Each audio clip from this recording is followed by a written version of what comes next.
Assalamualaikum warahmatullahi wabarakatuh. Pada kesempatan kali ini, kita akan belajar tentang kemajuan peradaban pada masa Fatimiyah. Sebelum itu, alangkah baiknya kita memulai dengan membaca basmalah bersama-sama. Bismillahirrahmanirrahim. Kemajuan Fatimiyah itu terdiri dari 3 hal. Yang pertama, bidang administrasi, kemudian kondisi sosial, yang ketiga adalah kemajuan ilmu pengetahuan dan sastra. Nah, bukti perkembangan Daulah Fatimiyah. Yang pertama adalah dalam bidang administrasi. Jadi, pada masa itu, Kementerian Negara terbagi menjadi 2 kelompok, yakni kelompok ahli pedang dan yang kedua ahli pena. Kelompok ahli pedang itu bertugas mengurus urusan militer dan keamanan. Sedangkan ahli pena bertugas menjadi hakim, pengelola pendidikan, pejabat keuangan, dan petugas pembaca Al-Quran. Nah, yang kedua adalah kondisi sosial. Dinasti Fatimiyah telah berhasil mendirikan negara yang luas, makmur, dan aman. Mengapa disebut demikian? Jadi pada masa itu, banyak pemilik toko emas maupun toko penukaran uang yang sering meninggalkan tokonya tanpa mengunci tokonya. Dan ketika mereka kembali, barangnya pasti aman, tidak ada yang hilang. Nah, berbeda ya dengan zaman sekarang. Ketika kalian tidak hati-hati dalam menaruh suatu barang, ya sudah, jika ada orang yang berniat jahat, maka hilanglah barang itu.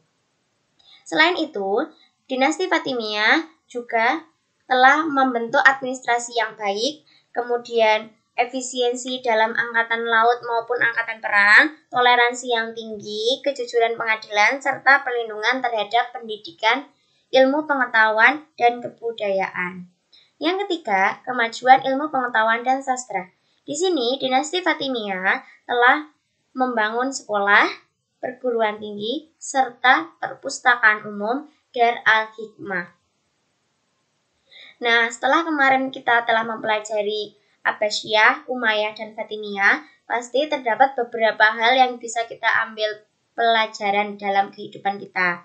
Nah, manfaat mempelajari sejarah perkembangan Islam pada abad pertengahan antara lain.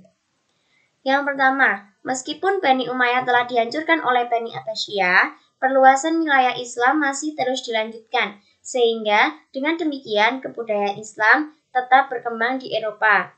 Nah, kita bisa ambil kisah dari kemarin Abdurrahman bin Muawiyah yang lolos dari pembantaian Abbasiyah, dan beliau ini mengerahkan sisa-sisa kekuatan Umayyah untuk mendirikan Bani Umayyah II dan melakukan perluasan wilayah Islam.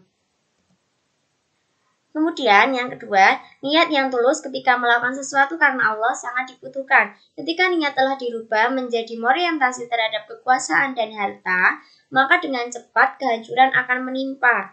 Nah, jadi ini yang telah saya sampaikan pada video sebelumnya, yakni ada 4 generasi ya. Generasi pembangun, yang pertama, dia yang membangun dari titik terendah, titik awal. Kemudian dilanjutkan generasi kedua, yakni generasi penerus, yang tugasnya adalah meneruskan perjuangan generasi pertama. Kemudian generasi ketiga, itu adalah generasi penikmat, yakni tugasnya menikmati hasil dari generasi pertama dan generasi kedua. Yang keempat, generasi pemboros, tugasnya tidak hanya menikmati saja, tapi dia juga menghabiskan harta dari dari perjuangan dari generasi pertama dan generasi kedua. Generasi yang keempat ini dia sudah tidak melakukan perjuangan. Jadi perjuangan itu biasanya dilakukan di generasi pertama, generasi kedua. Generasi ketiga masih ada rasa perjuangan sedikit, tapi kalau generasi keempat sudah tidak. Itu adalah di mana di sini disebutkan niat. Jika niat telah dirubah menjadi mengorientasi terhadap kekuasaan atau harta, maka dengan cepat kehancuran itu akan menimpa. Kemudian yang ketiga, penaklukan wilayah yang demikian luas itu sebenarnya berdasarkan permintaan para penduduk yang dimana di daerah mereka itu telah dipimpin oleh pemimpin yang sewenang-wenang. Maka mereka meminta umat Islam untuk melakukan penaklukan di daerah itu. Jadi kaum muslim telah bertindak sebagai pembebas masyarakat suatu negara dari tindakan pemerintah yang sewenang-wenang. Kemudian yang keempat, Islam memiliki kontribusi yang sangat besar dalam upaya menyebarkan ilmu pengetahuan dan teknologi.